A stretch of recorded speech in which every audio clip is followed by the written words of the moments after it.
Focusing-oriented therapy is very unique and special, as you know.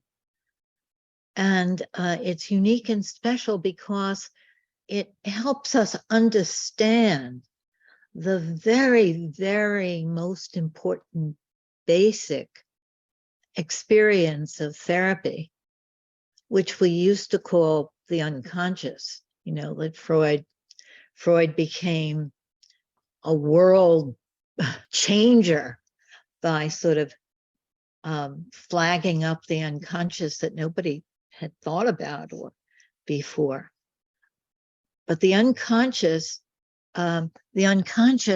is deep, deep under the water, and it's beyond our awareness completely. So then the therapist needed to figure out what was there and interpret it to the client. And of course, the therapist didn't have concepts to feel into what was there, but figured it out conceptually, theoretically, and interpreted it. And that was, of course, very problematic. Jen Lynn and many others who came along said, well, it isn't only this deep thing that we can't grab a hold of, but there's also this implicit where we can have a sense of something, an inkling of it. We can feel it, but it doesn't have words. It doesn't have concepts. And this revolutionizes therapy, both the theory of it and the practice of it, because then if you can get a feel of it, the therapist can get a feel of it and the client can get a feel of it, then we have something to work with.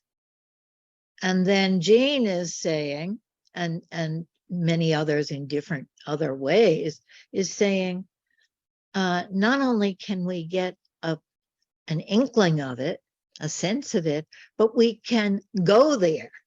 We can allow ourselves to drop into this other, more meditative, contemplative, but not always, because it can rise up in the midst of anything, this other experience of feeling ourselves in relation to everything, and feeling ourselves with our deeper selves.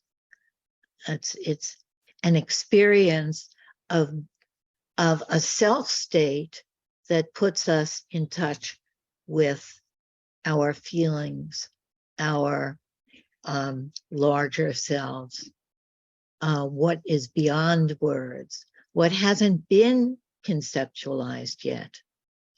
And so the practice of focusing-oriented therapy is an amazing advancement, because we don't have to only devise exercises or confront the person so that everything is thrown open, or